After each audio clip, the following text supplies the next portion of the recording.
Assalamualaikum warahmatullahi wabarakatuh. Terima kasih yang sudah bergabung di IG Live saya hari ini. Untuk topik hari ini adalah menyikapi kehamilan, persalinan, dan KB di masa kenormalan baru. Ini sudah, Mbak Joyce, ada Ci Joyce sudah gabung, terima kasih. Ertiana, Evan, Bu Haning, Dewi Basari, waalaikumsalam. Yani Ferry, terima kasih. Fitriana Hera, terima kasih. Waalaikumsalam Mbak Isti. Fajar Razni, terima kasih sudah bergabung.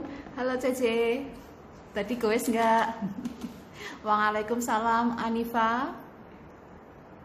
Halo Triana, Lorenza.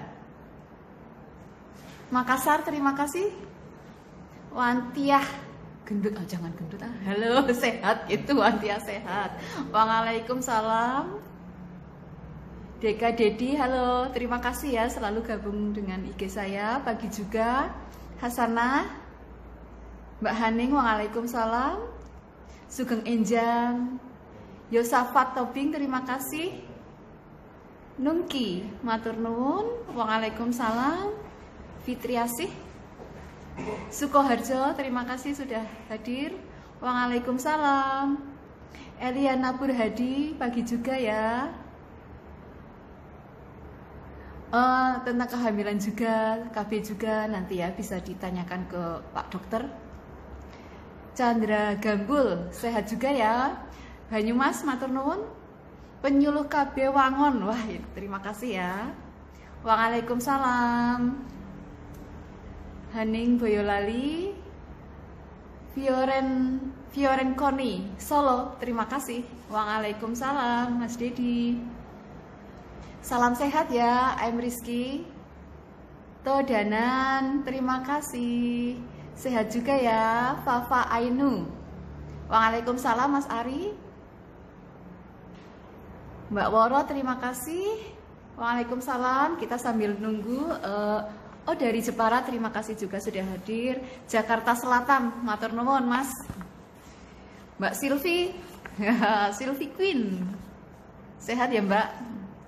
Josafat Sinaga, waalaikumsalam. Ini sambil kita menunggu Pak Dr. Muhammad Adianes Bahanas, spesialis kandungan, juga FM ya, konsultan feto maternal. Ini istilah kedokteran, jadi saya agak gagap. Izin bergabung. Oh ya, monggo Mbak Esti, terima kasih. Waalaikumsalam. Bu, kapan dong webinar bareng pelajar SMK? Siap. Kaosnya apik. Nanti banyak bertanya biar dapat giveaway kaos ini. Kelewatan apa? PKK Gundi Godong, terima kasih ya. Waalaikumsalam.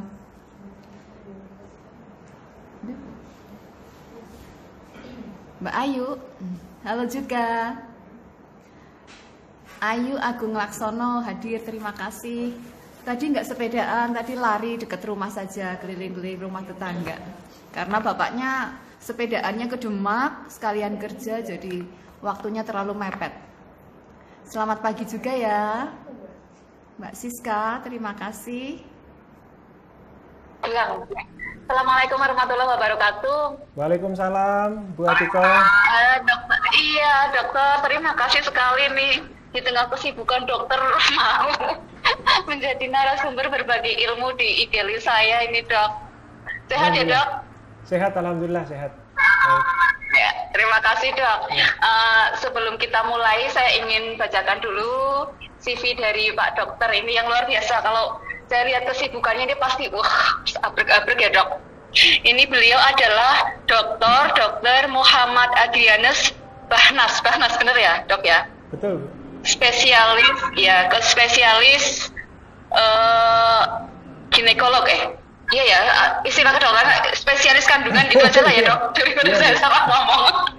Dan juga konsultan feto maternal. Feto itu apa dok? Feto itu janin, feto maternal itu ibu. Jadi sehari-hari ngurusin ibu dan janinnya, gitu, ibu hamil. Oh Ya. gitu. Beliau ini adalah dokter spesialis obstetri ginekolog, juga konsultan feto maternal di Rumah Sakit Muwardi Solo, Rumah Sakit Umi Barokah Boyolali, Rumah Sakit Hermina Solo, juga menjadi dosen ya di Fakultas Kedokteran Universitas 11 Maret ya, Dok ya. Iya. Terus istirahatnya kapan ini, Dok? Tetap selalu ada waktu istirahat kok, Bu. Iya. Tetap ya, olahraga Iya, juga sama. ya, Dok ya. Iya, meskipun di masa kenormalan baru pandemi COVID-19 ini kita tetap harus semangat dan harus produktif juga gitu. Jadi bukan membuat kita kemudian menjadi tidak produktif. Takut. Ya betul, Dok. Betul sekali, Dok. Ya ini kita kan topiknya hari ini menyikapi kehamilan, persalinan dan KB di masa kenormalan baru ya, Dok ya. Ya. Ini gimana, Dok? Apa ada korelasi antara selama kemarin stay at home selama pandemi 3 bulan ini dengan peningkatan jumlah kehamilan ini, Dok? Mungkin dokter Ya. bisa memberikan penjelasan. Karena nggak ada kegiatan lain gitu, Dok. Kemudian mereka mau KB juga takut ke fasilitas kesehatan. Gimana, Dok? Iya. Terima kasih Bu Atiko Ganjar Pranowo. Pertama-tama mungkin saya ingin mengucapkan terima kasih atas kesempatan yang diberikan dan tentunya kami dari Rumah Sakit Dr. Muwardi Solo merasa sangat senang dan juga bangga bisa ikut berpartisipasi pada acara ini untuk caring dan sharing ya, khususnya di bidang kesehatan, dan lebih khusus lagi pada topik kali ini adalah bagaimana kita menyikapi masa pandemi COVID ini kemudian di masa kenormalan baru ini, khususnya untuk kehamilan, kemudian persalinan dan juga kontrasepsi. Dan kita juga ingin menyampaikan apresiasi yang luar biasa dan salut yang luar biasa kepada Bapak Ganjar Pranowo, pimpinan kita di Jawa Tengah ini yang sudah betul-betul bisa membawa Jawa Tengah menjadi salah satu daerah yang sangat baik mitigasinya untuk penyebaran COVID-19. Jadi sangat baik dalam merespon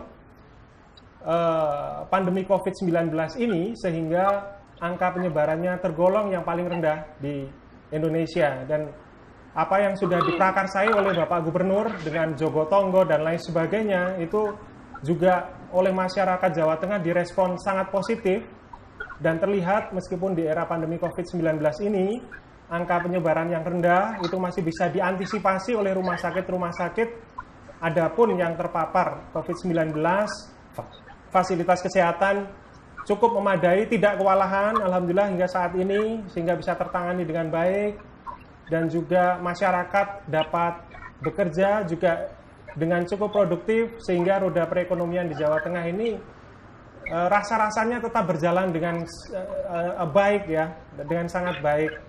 Dan Rumah Sakit Dr. Muwardi juga merasa bangga menjadi salah satu ikon kesehatan di Jawa Tengah sebagai top referral hospital regional Jawa Tengah ini. Dalam menghadapi COVID, kami sudah menyiapkan segala sistemnya sehingga selain layanan untuk COVID-19 itu sendiri, kami juga melakukan sistematisasi bagaimana kita melakukan demarkasi atau pemisahan antara pelayanan COVID dengan pelayanan yang non-COVID, sehingga memastikan keamanan dan kenyamanan pasien yang bukan COVID untuk berobat ke Rumah Sakit Dr. Muwardi, sehingga meskipun dalam masa pandemi dapat tetap mendapatkan layanan-layanan kesehatan yang berkualitas, khususnya untuk kasus-kasus rujukan yang tidak mampu diselesaikan oleh rumah sakit lain yang memang secara kontekstual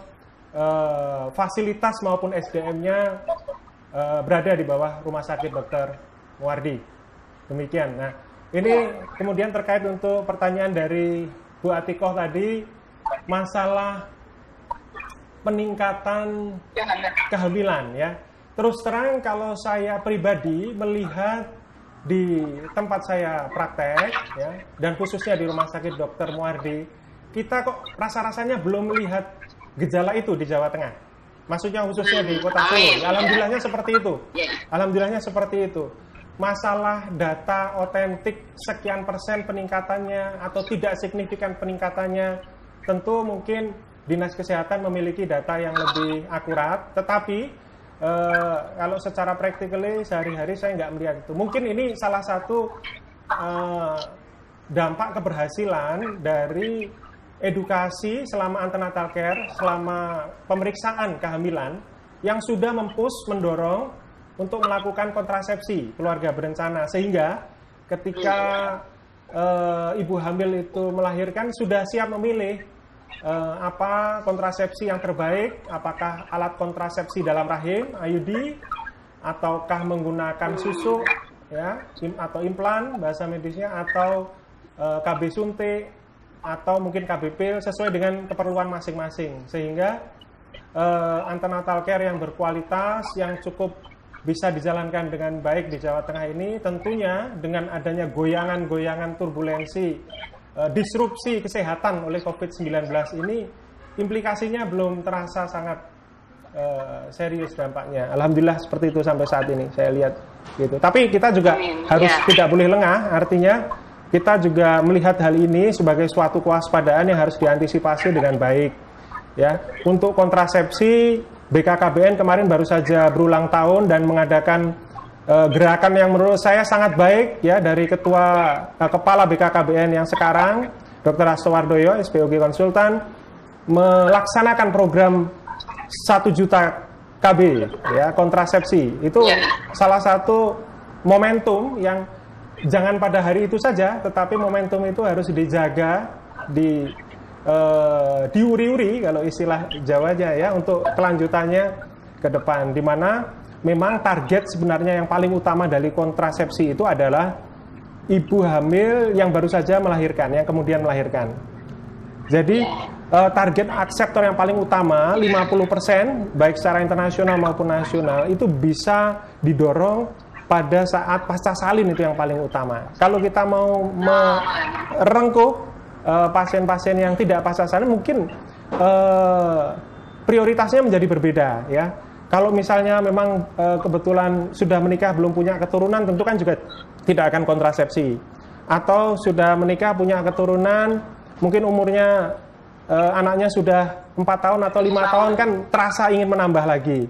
Nah, ya, yang jelas seharusnya diberikan jeda untuk tidak menambah itu adalah yang baru saja lahiran, supaya tidak terjadi kehamilan yang tidak sesuai dengan harapan sebenarnya, belum unmet mid pregnancy.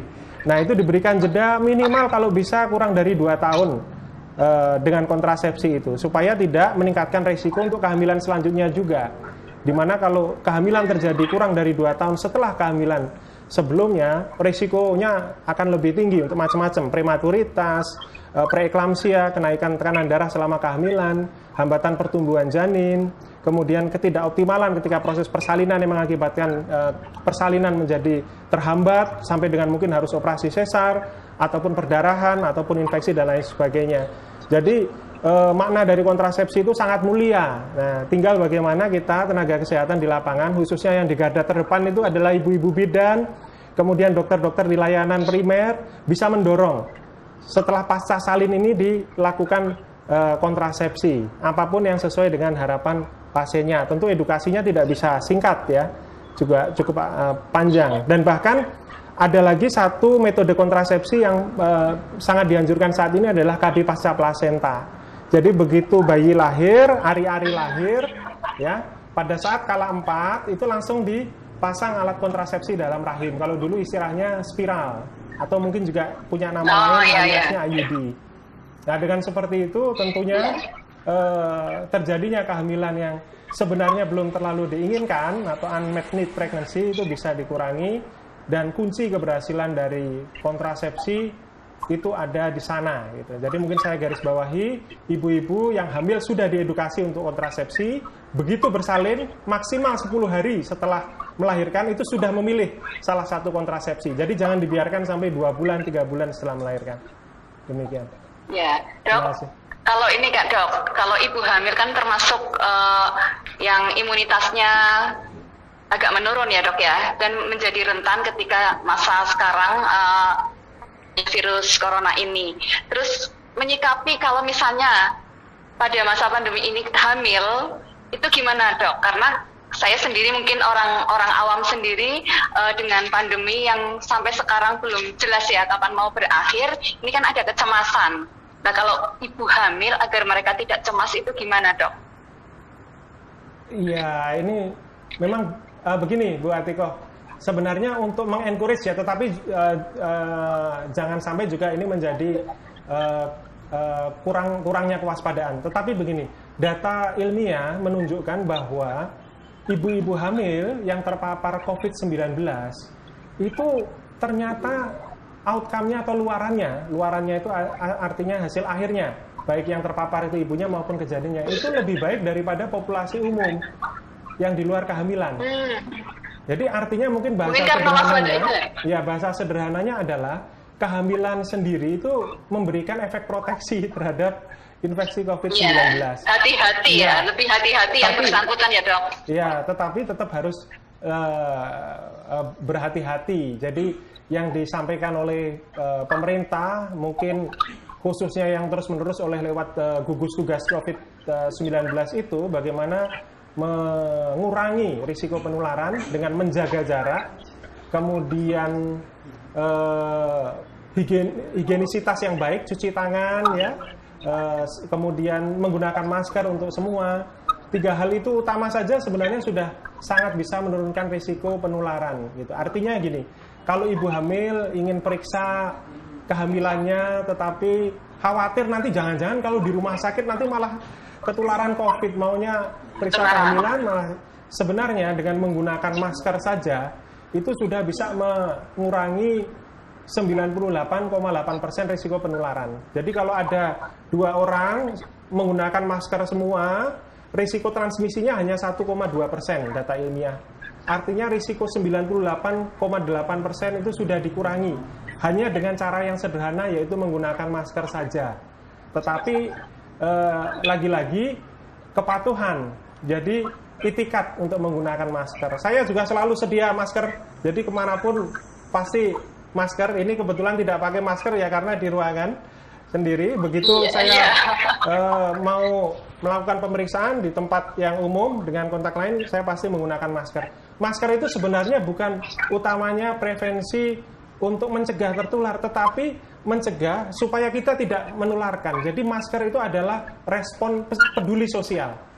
Karena kalau ada yang terinfeksi COVID-19 dan 80% yang terinfeksi COVID-19 itu asimptomatik, tidak ada gejala, dengan menggunakan masker, otomatis virus COVID-19 itu yang ada di droplet ataupun di udara nafas itu akan tertahan di balik maskernya sehingga tidak menularkan ke orang lain. Ya, yang sampai dengan keluar itu sisanya hanya tinggal sekitar 20-30%. Dan kalau yang bersangkutan dia berada di area umum, yang lain juga menggunakan masker, tentunya akan tertahan lagi sehingga resiko transmisi hanya tinggal 1,2%. Sederhana, tapi tinggal bagaimana kita melatih kepedulian, ya, melatih kepedulian sosial kepada yang lain, ya, bersama-sama. Ayo kita tetap kerja, semangat, produktif, tetapi protokol-protokol kesehatan itu kita dengan semangat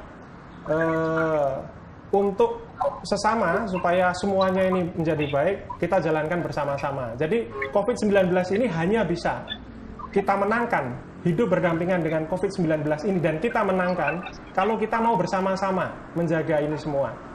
Kalau kita nggak bersama-sama, artinya sebagian menjaga, sebagian tidak. Itu semuanya suloyo semuanya. Jadi kita harus bersama-sama. Jadi bukan masalah mana benar atau salah, tapi yang paling penting itu adalah bersama-sama menjalankan protokol kesehatan sesuai dengan yang sudah disarankan oleh pemerintah. Ya, ini ada pertanyaan dok dari Mutsla. Ketika pandemi bolehkan melakukan promil dok? Ya. Jadi mungkin beliaunya. Ya, terima kasih. Jadi ini mungkin saya jawab agak secara ilmiah dulu ya di depan, bahwa layanan program Ingin Anak atau program kehamilan itu termasuk layanan esensial pada bidang kesehatan reproduksi atau KESPRO. Jadi layanan esensial itu artinya masuk prioritas untuk tetap dijalankan meskipun pada pandemi COVID-19. Tetapi tinggal bagaimana menjalankan program Ingin Hamil ini untuk mitigasi. penularannya sebaik-baiknya, sehingga yang menjalankan program kehamilan itu nanti bisa terhindar dari infeksi COVID-19, dan apabila telah hamil, ya, kehamilannya akan aman sampai melahirkan dan lain sebagainya. Dan data saat ini juga menyebutkan bahwa belum ada bukti transmisi vertikal dari ibu yang terpapar COVID-19 langsung ke janinnya.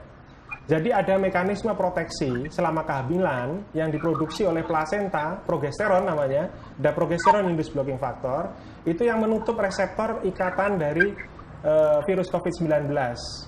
Namanya ke ACE2 reseptor, dihambat oleh progesteron yang dihasilkan oleh plasenta. Jadi plasenta sendiri itu punya efek proteksi supaya janinnya nggak tertular. Dan sampai saat ini data menyebutkan bahwa hasil PCR pada cairan ketuban, darah tali pusat, plasenta itu negatif untuk COVID-19. Artinya tidak ada transmisi langsung.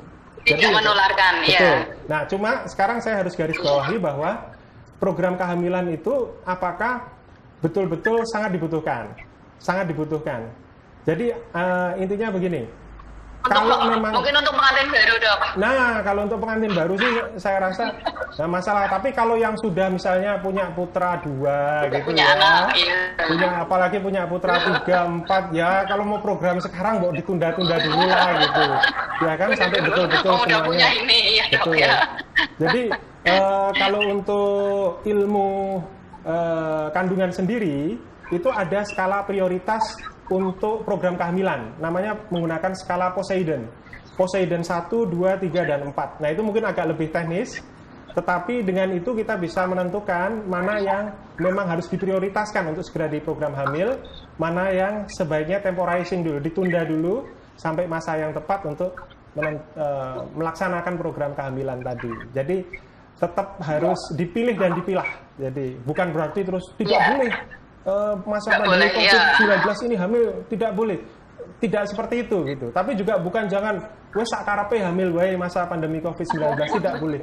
Jadi kita memang harus mawas dan berada di tengah-tengah sesuai dengan proporsinya, sesuai dengan perhitungan yang jeli cermat gitu untuk menentukan apakah ini ya atau ini tidak. Dan itu memang sebaiknya berkonsultasi gitu. Dan kami di Rumah Sakit Dr. Muwardi selalu siap melayani masyarakat kapanpun dibutuhkan, dan dengan tentunya layanan-layanan yang sangat berkualitas, layanan-layanan bukan saja spesialistik tetapi yang subspesialistik, levelnya di atasnya spesialistik, untuk memberikan hasil yang prima sesuai dengan harapan masyarakat.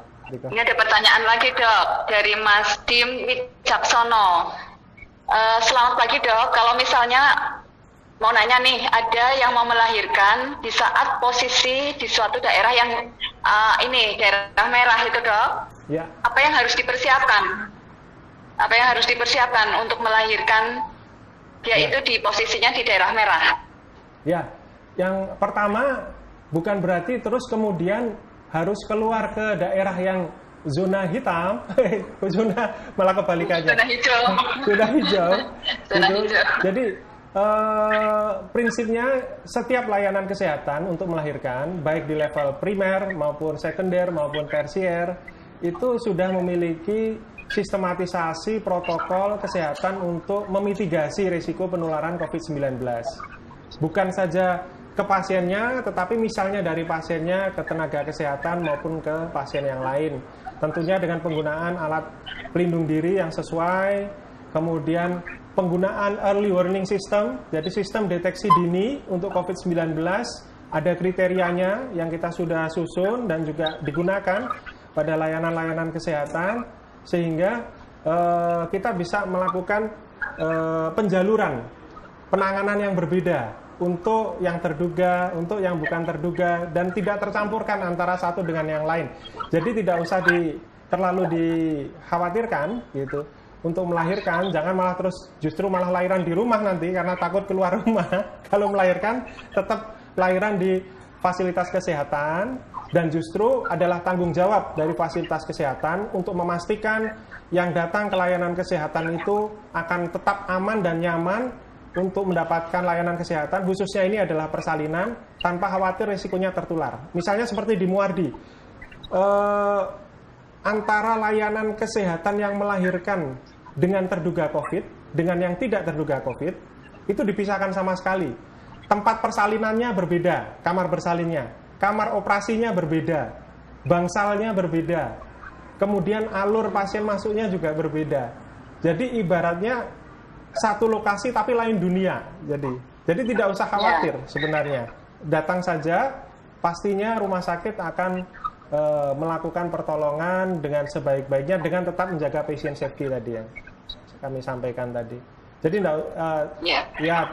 khawatir boleh, tapi jangan khawatir berlebihan gitu. Waspada boleh, nggak usah khawatir. Iya dok ya. Ini ada lagi dok pertanyaan dari Nyonya Imawan. Mau tanya dok, kalau KB suntik nggak cocok, malah mens hampir berhenti. Gimana dok? Lalu saya ganti pil KB, mens terjadi sebulan 2 kali dan nggak pasti. Bagaimana harus KB apa ya dok? Ya, ini pertanyaannya bagus, sangat applicable, sangat sering dijumpai di praktek sehari-hari, baik praktek dokter spesialis, praktek bidan, sering pasti ada keluhan seperti ini. Intinya begini, KB itu kan pilihannya banyak, harus disesuaikan dengan kondisi individu masing-masing. Misalnya individu dengan obesitas sendiri, jaringan lemak itu akan menghasilkan estrogen sekunder. Yang estrogen sekunder itu akan memicu pertumbuhan dinding dalam rahim berlebihan.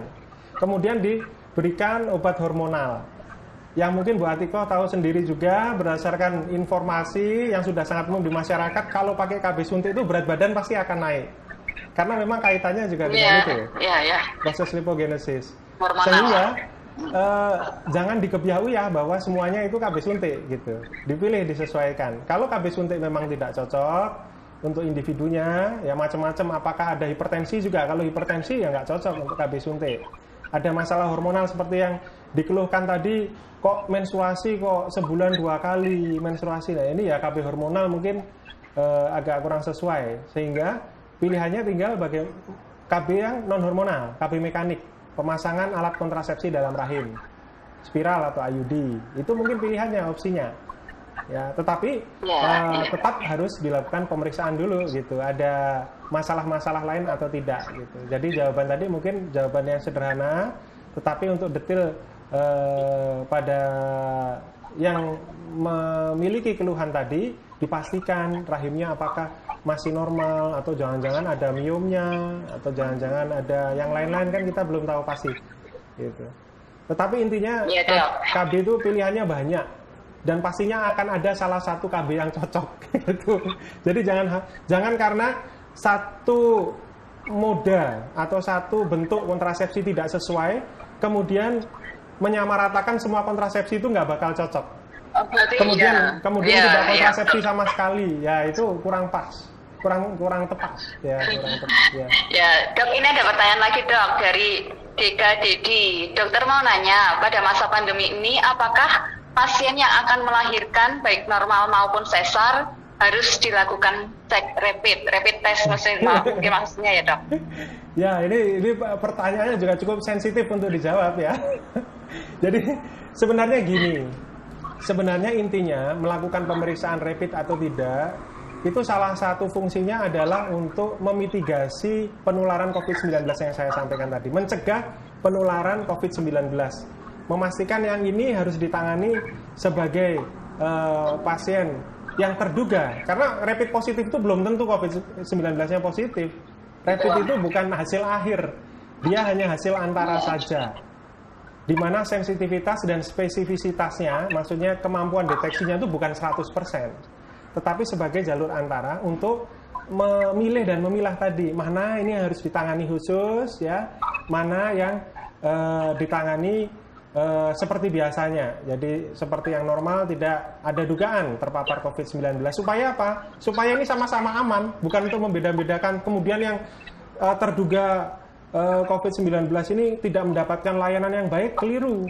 Layanannya sama baiknya, hanya layanannya dipisahkan supaya tidak terjadi transmisi tadi yang disampaikan, supaya yang lahiran juga bersamaan yang tidak terduga itu juga tetap aman dan nyaman untuk melahirkan gitu. Jadi ini sama-sama untuk menjaga semuanya. Nah, kemudian terkait untuk menjawab harus direpit atau tidak ada keharusan sebenarnya. Jadi tinggal masalah protokol kesehatan pada daerah masing-masing atau instansi kesehatan masing-masing bagaimana menerapkan prosedur penapisan kemungkinan paparan COVID-19 tadi, ya.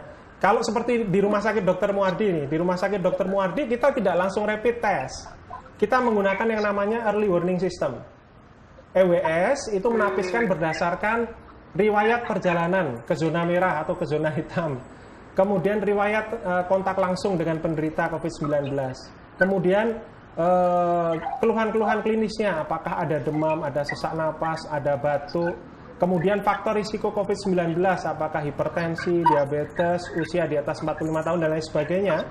Kemudian imaging, ronsen torak, dan lain sebagainya. Kemudian disimulasikan, dikalkulasi, hasilnya apakah ini ke arah COVID atau tidak ke arah COVID. Kalau ke arah COVID, baru dilakukan pemeriksaan rapid test. Rapid test positif, baru pemeriksaannya PCR. Jadi kita melakukan pemeriksaan yang berjenjang. Tidak jujur ke sana gitu. Tetapi bukan berarti saya mengatakan kalau yang langsung melakukan rapid itu juga tidak tepat. Ya tentu memiliki pertimbangan tersendiri gitu.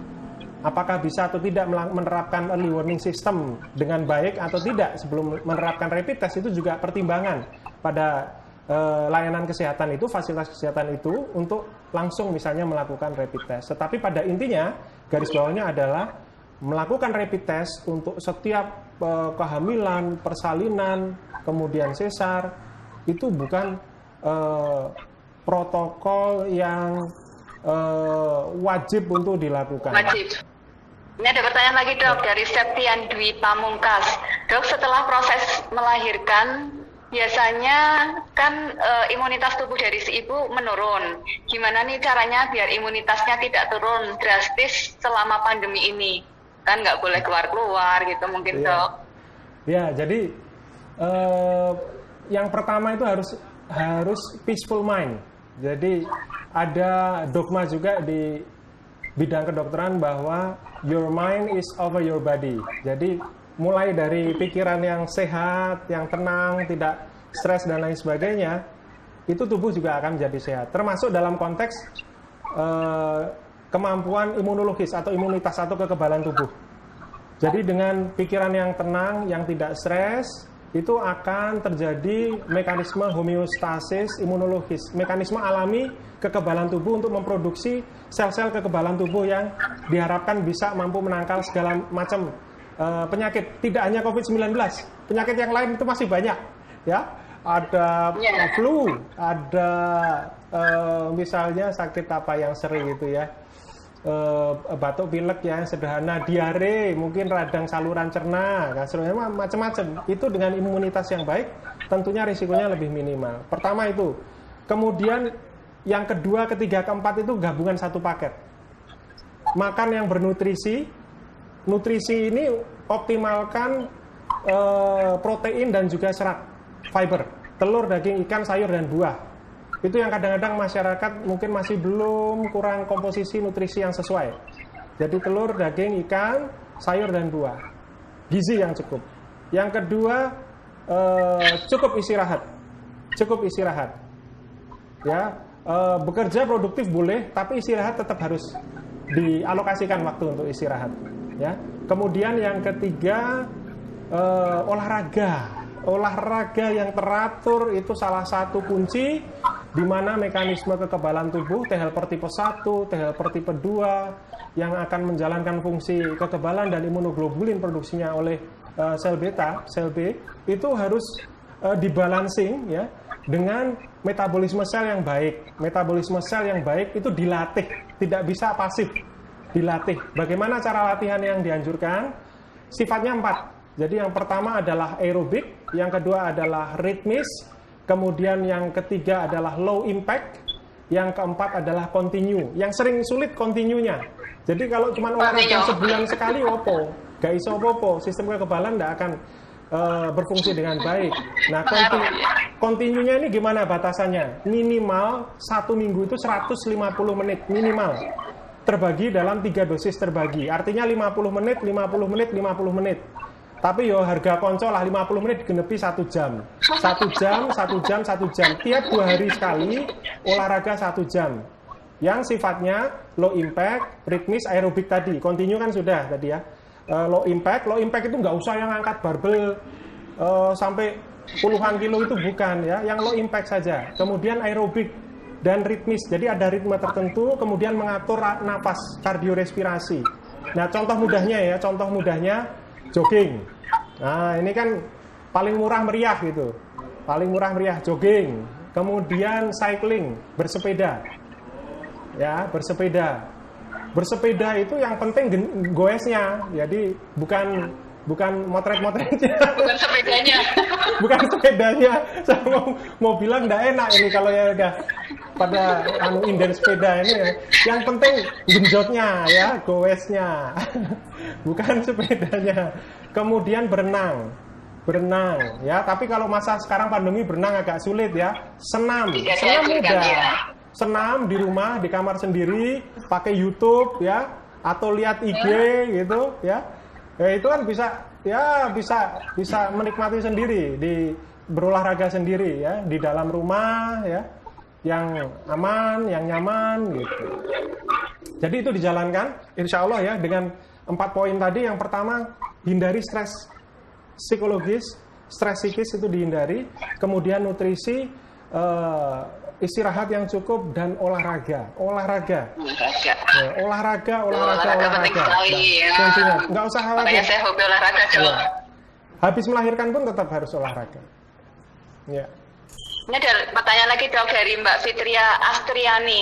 Dok, setelah sesar, apa bisa melahirkan normal selanjutnya?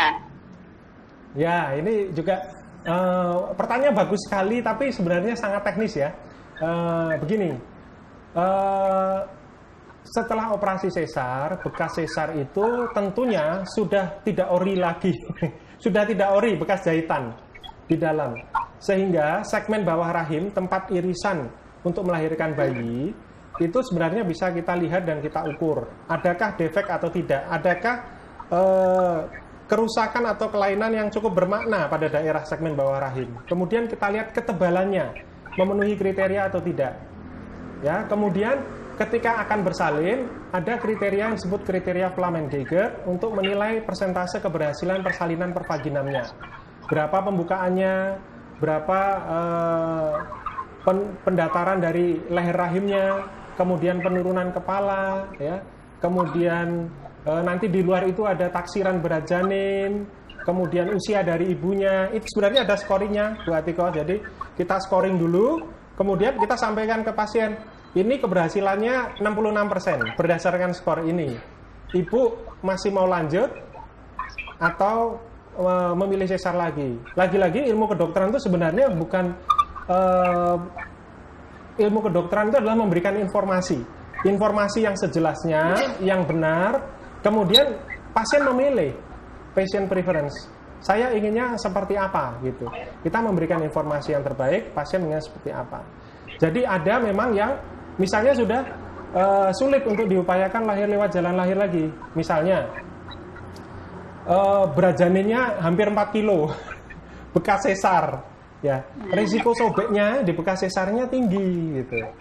Jadi kita harus sampaikan, Ibu, kalau Ibu tetap memilih, Ibu punya risiko ruptura uteri, sobek pada rahimnya cukup tinggi. Apakah Ibu sudah siap dengan risikonya gitu? Oh, saya siap, Dok, ya. Kalau siap, ya jalankan gitu. Ya, tapi dengan dipantau dan lain sebagainya. Tetapi kan kita memberikan informasi harus jelas gitu, supaya pasien juga bisa memilih dengan cerdas mana yang terbaik untuk mereka sendiri gitu. Demikian. Dok, ini ada pertanyaan lagi, Dok, dari Hasanah 172. Mohon pencerahan, Dok. Bayi yang lahir dengan ibu COVID-19, kemudian bayi dipisahkan dengan ibunya untuk perawatan bayinya, APD level berapa yang kita gunakan, Dok? Iya, ini agak teknis jadi pertanyaannya ya ini ya. Ya, tapi prinsipnya gini. Jadi ibu yang melahirkan, yang kebetulan ibunya itu adalah COVID-19 positif, bayinya belum tentu COVID-19 positif. Karena seperti yang saya sampaikan tadi, ada mekanisme di dalam kandungan yang mencegah COVID itu terpapar ke janinnya langsung, vertikal dari ibu ke janin selama dalam kandungan. Justru banyak bayi yang kemudian positif COVID-19 dari ibunya yang positif COVID-19 itu karena pasca salin, ya awal-awal dulu waktu masih belajar, masih awal sekali COVID-19 itu, kontak dengan ibunya, sehingga dari udara napas ibunya itulah kena bayi yang baru lahir, kemudian bayinya menderita sakit dan kemudian kondisinya menjadi buruk. Sehingga setelah dipelajari seperti itu, bayi setelah lahir memang dipisahkan dari ibunya, tetapi untuk ASI sebagai kontak emosional dari ibu, itu tetap masih bisa diberikan. Caranya gimana? Yang paling sederhana adalah menggunakan ASI perah. Jadi ASI-nya diperah dengan cara yang steril, higienis, kemudian diberikan ke bayinya. Nah, untuk masalah APD, ya ini sebenarnya ini masalah di tenaga kesehatan, bukan di masyarakat ya. Untuk pertolongan persalinan sampai saat ini POGI, Perkumpulan Obstetrik dan Ginekologi Indonesia, perkumpulan dokter-dokter spesialis kandungan, itu memberikan protokol pertolongan persalinan yang lewat jalan lahir APD level 2. Untuk bedah sesar APD level 3. Untuk bedah sesar APD level 3 pada ibu hamil yang sudah terkonfirmasi COVID-19 positif atau terduga kuat penderita COVID-19 positif sambil menunggu hasil dari tes PCR-nya, swab PCR-nya. Demikian. Asik dok, ini ada lagi dok pertanyaan dari Kiki Saswanto. Dokter, untuk pelepasan KB IUD baiknya saat mens atau selesai menstruasi? Expired date IUD-nya masih 2 tahun lagi. Makasih untuk jawabannya. Expired date juga. Ya, jadi mungkin mau jangkanya, mungkin dok, bukan expired jangkanya ya. Ya, gini, sebenarnya KB spiral ya, KB spiral itu didesain memang untuk jangka panjang, sehingga kalau kategorinya di kelompok keluarganya kontrasepsi itu adalah termasuk kontrasepsi jangka panjang atau long acting reversible contraception, kontrasepsi jangka panjang yang masih bisa reversible, masih bisa subur lagi kalau diambil, atau LARC. Nah, prinsipnya gini, kalau tidak ada keluhan, kita bongkar pasang IUD itu setelah antara 5 atau 7 tahun. Tapi saya nggak bisa mengatakan pasti karena itu produknya kan berbeda-beda, Bu Atiko. Jadi tergantung yang dipasang itu produknya apa, itu karena punya spesifikasi tersendiri. Tapi kira-kira rata-rata antara 5 sampai dengan 7 tahun baru kita ganti. Gitu. Ya, ini ada lagi dok, pertanyaan dari anak Ike. Dok, sedikit melencang dari tema. Apakah kasus kehamilan dengan keguguran berulang dan selalu mengalami flek 2 kali pasti harus melakukan tes tokso? Oke, ya terima kasih. Mungkin saya menyambung ke pertanyaan tadi. Khawatir saya mungkin gini, penangkapan saya waktu mau memasang IUD, kemudian melihat expired date-nya kurang 2 tahun gitu ya. Apakah ini kalau dipasang 2 tahun lagi harus ganti gitu ya? Enggak, jadi expired date itu hanya untuk jangka untuk pemasangannya, jadi bukan untuk penggantinya. Jadi dipasang sampai kapan? Setelah dipasang digunakan sampai antara 5 sampai 7 tahun tergantung pabriknya. Jadi bukan melihat dibungkus. Masangnya itu paling telat itu segini gitu dari produknya itu. Jadi bukan untuk bongkar pasang. Iya, kayak obat ya dok ya, expired date bukan masalah. Iya betul. Untuk produknya bukan masalah penggantiannya ya dok ya. Kemudian melanjutkan untuk masalah toksoplasma.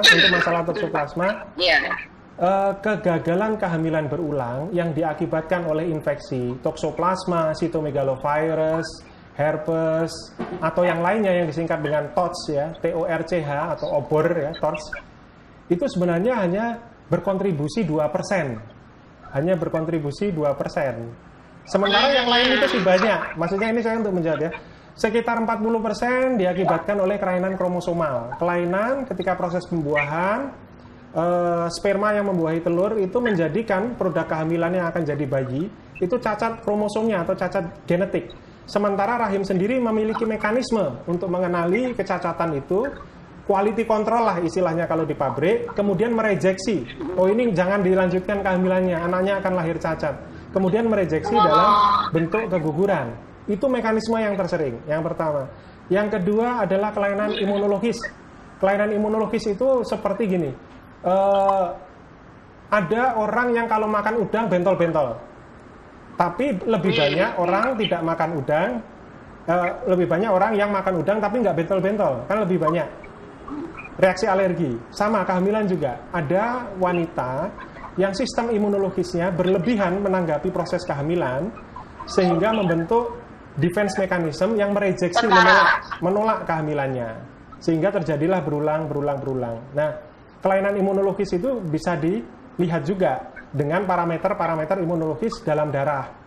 Ya, kalau bahasa teknisnya itu untuk antifosfolipid syndrome ada pemeriksaan anti beta 2 glikoprotein 1, anti nuklear antibody, anti kardilipin antibody, lupus antikoagulan dan lain sebagainya. Jadi parameter-parameter itu yang kita akan nilai gitu. Kan ini saya memberikan wawasan lain selain yang selalu yang terpikirkan TOTS gitu ya. TOTS itu 2%. Sementara kelainan imunologi sekitar 30%. Kromosomal itu 40%. 20%-nya itu adalah kelainan metabolisme. Jangan dikira kalau hamil obesitas itu lebih baik, ya. Obesitas itu adalah faktor inflamasi ringan. Jadi inflammatory state ringan terjadi pada pasien obesitas yang mengakibatkan rejeksi terhadap produk kehamilan. Sehingga optimalnya kalau ada pasien obes itu diprekondisikan dulu sebelum kehamilan, preconditioning untuk menurunkan berat badan dalam 3 bulan sekitar 5%, baru direncanakan kehamilan, itu hasilnya lebih baik. Ya. Jadi supaya kita tidak terkotak pemikirannya hanya karena infeksi tokso, infeksi CMV itu saja. Padahal karena kegemukan, gitu. Padahal karena diabetes. Padahal karena penyakit autoimun. Padahal karena sebenarnya ada problem kromosomal seperti itu. Jadi garis bawahnya adalah kalau saya pribadi tidak menganjurkan pemeriksaan rutin untuk TOTS pada kegagalan kehamilan berulang sebelum kita meyakini betul arahnya ke arah mana problem kegagalan berulangnya. Ke arah kelainan kromosomal kah? Ke arah kelainan imunologis kah? Ke arah kelainan metabolisme kah? Atau memang karena infeksi? Makasih dok. Ini ada pertanyaan lagi dok. Dari Slow ARV. Ditintanya dok, bagaimana cara mengatasi morning sickness? Dan apa saja jenis makanan yang sebaiknya dikonsumsi? Ya. Kalau olahraganya tadi sudah ya. Ya. Olahraganya apa juga selama kehamilan mungkin olahraganya sudah. Jadi lagi kembali ke poin nomor pertama, the mind is over the body. Jadi pikiran yang cerah, yang anti stressful, yang tidak stressful ya, yang anti stressful, yang tenang, yang rest, itu sebenarnya adalah kunci utama. Salah satunya untuk morning sickness ini, untuk mengatasi morning sickness. Dan siapa yang bisa mengkondisikan pikiran yang tenang, yang cerah itu adalah orang di sekitarnya, orang yang paling dekat. Siapa? Suami. Suami itu punya andil penting ya. Apakah nambah bojone mumet atau iso ngelegake keluhan-keluhan bojone. Itu yang paling utama sebenarnya ya. Jadi terlepas dari oke lah nanti dikasih obat anti mual, nanti dikasih ini. Oke, tapi support, dukungan emosional dari orang yang terdekat yang setiap hari ketemu, apakah suami atau orang tua, kalau masih tinggal sama orang tua, itu kunci utamanya dulu. Kalau suportif, saya yakin semua apapun akan selesai, tanpa menggunakan obat ya. Tetapi kalaupun harus menggunakan obat ya kita berikan obat itu ya. Kemudian kalau untuk makanan atau minuman yang merangsang ya mual, itu masalahnya sangat variatif. Secara umum yang terlalu pedas atau terlalu kecut itu akan merangsang iritasi lambung yang akan mengakibatkan respon mual muntah yang berlebihan. Tetapi tidak semuanya gitu. Ada yang ngidam makan pedas-pedas, ada yang ngidam makan yang kecut-kecut, minum yang kecut-kecut, ya nggak bisa dipaksakan terus, nggak boleh bu kayak gini ya, tambah muntah ya. Wong senenge misalnya mau nasi padang pakai sambel bisanya gitu, makan penyetan pakai sambel sing maknyus gitu, ulekan gitu ya bukan tidak terus dilarang secara medis, enggak. Kalau memang ibu memang senangnya itu silakan makan itu, yang penting tercukupi gizinya, ada proteinnya, ada lemaknya yang cukup, kemudian sayur mayur dan buah ya. Terus ini saya mungkin akan menggarisbawahi juga masalah nutrisi ini sangat penting dalam artian begini. Kita akan mengharapkan merespon apa yang diharapkan Bapak Presiden untuk bisa Indonesia ini maju dan bersaing di era global ini dengan dunia internasional. Nah, bagaimana cara bersaing? Tidak lain dan tidak bukan adalah menyiapkan generasi-generasi penerus bangsa yang berkualitas. Kita harus menyiapkan 1000 hari pertama kehidupan itu dengan sangat baik. Kenapa? Karena misalnya ya, kunci dari IQ, intelligentsia quotients, kemudian emotional quotients, EQ, kemudian spiritual quotients, kemudian adversity quotients, dan kreativitas. Ini yang sangat senang Bapak Presiden ya, kreativitas, creativity quotients. Itu mulai dibentuk bukan pada SD, bukan pada SMP, apalagi pada kuliah, bukan. Tapi pada umur kehamilan 4 bulan. Ketika umur kehamilan 4 bulan itulah mikroprosesor yang ada pada manusia, yaitu pada otak, itu dibentuk. Jadi terjadinya neurogenesis, dendritogenesis, sinaptogenesis, mielinisasi, migrasi neuronal, pembentukan hormon-hormon neurotropik, itu terjadi saat umur kehamilan 4 bulan. Dan itu sudah dikenal di luar negeri dengan sebutan fetal programming. Mereka sudah memulai itu pada tahun 1990, melalui teori yang disebut Barker's Theory, ya, atau Fuad atau Dohat. Kita mungkin agak terbelakang, tapi tidak masalah. Daripada tidak sama sekali, kita kejar ayo dari sekarang. Bagaimana ibu hamil mulai 4 bulan itu harus mendapatkan nutrisi yang cukup. Yang kita agak miris itu adalah data menyebutkan bahwa konsumsi protein kita, ibu hamil khususnya, itu hanya 15% dibandingkan negara-negara maju. Bagaimana kita bisa menyiapkan struktur otak mikroprosesor yang siap untuk menerima operating system, kemudian aplikasi kalau ibaratnya handphone, itu kan harus handphonenya dulu canggih dulu mikroprosesornya. Baru bisa diinstalin aplikasi yang canggih-canggih. Baru bisa berjalan dia. Install aplikasi itu nanti waktu sekolah, waktu PAUD, waktu TK, sekolah dasar. Tapi mikroprosesornya itu waktu kehamilan. Sampai dengan lahir setelah berusia kurang 2 tahun dari kelahiran. Jadi total 273 hari dalam kandungan dan 727 hari pasca lahiran itu hal yang sangat krusial sekali untuk bisa mendapatkan nutrisi janin maupun bayi yang baru lahir tadi. Seperti yang saya sampaikan tadi, konsumsi protein masih kurang. Nah, bagaimana kita bisa mengoptimalkan masyarakat? Apakah nanti kita tidak tahu ya, selama ini kan subsidi belum ada subsidi protein kalau saya tidak salah ya, subsidi protein. Subsidinya karbohidrat. Ya, isinya itu mohon maaf, sembako itu lebih banyak minyak dan karbohidrat lagi, beras, nasi dan minyak. Ya, bagaimana kalau mulai ada dorongan untuk subsidi protein, terutama untuk ibu-ibu hamil, untuk mencukupi kebutuhan dagingnya, mencukupi kebutuhan telurnya, mencukupi kebutuhan ikan. Dan tentunya masyarakat juga harus serta-merta menyambut dengan bagaimana menswadayakan kemampuan sendiri gitu, untuk bisa berswasembada. Ada salah satu ini yang menarik ya, langkah-langkah atau terobosan yang menarik.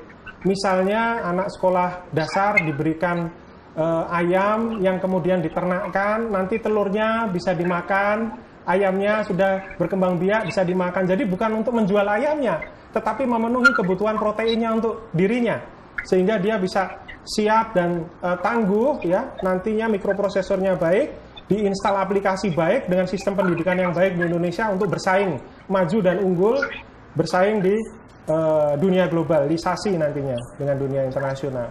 Jadi cetak biru kehidupan manusia dan cetak biru masa depan bangsa itu ada dalam kandungan.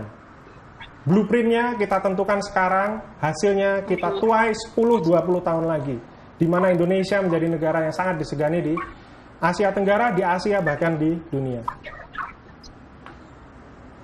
Terima kasih dok, pencerahan yang luar biasa. Ini waktunya tinggal 5 menit ya, mungkin ada closing statement dok. Ini ternyata pesertanya yang ikut IG-Live itu banyak sekali yang dulunya ini ya pasiennya dokter, dan banyak sekali yang mengapresiasi nih. Ini dokter kandungan saya dulu, ilmunya mantap dan sangat menenangkan untuk ibu dengan kehamilan yang bermasalah. Terus tadi juga banyak sekali ini dok yang ternyata dulu menjadi pasiennya dari dokter dan mengapresiasi. Terus ada juga yang bilang dokternya ganteng. Mungkin ada closing statementnya dok ini, karena kalau IG Live memang cuma 1 jam. Iya. Tapi insya Allah ini ilmu yang sangat bermanfaat dan saya juga harus banyak belajar lagi nih dok. Iya. Silakan dok. Ya, terima kasih sekali. Lagi-lagi kami mengucapkan dari saya pribadi maupun Rumah Sakit Dr. Muardi mengucapkan terima kasih yang sebesar-besarnya kepada Bu Atiko yang memberikan kesempatan kepada kami untuk bisa caring and sharing pada topik kali ini yang kami rasa memang sangat penting ya bagi Indonesia, bagaimana kita bisa mempersiapkan generasi yang unggul di masa yang akan datang, yang mampu membawa Indonesia bisa berbicara banyak di dunia dan tentunya memberikan kemanfaatan dan kebaikan bagi seluruh umat manusia. Tentunya dengan mempersiapkan kehamilan yang baik, dengan nutrisi yang baik, dengan pantauan kehamilan yang baik, persalinan yang baik, kemudian juga menentukan kontrasepsi yang terbaik. Sehingga insya Allah masa depan Indonesia akan cerah di bawah generasi penerus bangsa yang cerah, yang kita bentuk dari sekarang dengan kehamilan, persalinan yang terbaik. Terima kasih. Ya, terima kasih sekali dokter sudah meluangkan waktu. Insya Allah kita semoga nanti Indonesia semakin jaya ya dok ya. Insya Allah. Kalau generasi Ya. penerusnya itu disiapkan dengan sebaik-baiknya. Terima Ya. kasih sekali. Mohon maaf kalau ada kesalahan ya dok ya. Salam Terima buat kasih. semuanya teman-teman Ya, di terima kasih Muardi. sekali. Salam juga untuk masyarakat Solo. Assalamualaikum warahmatullahi wabarakatuh. Waalaikumsalam warahmatullahi wabarakatuh.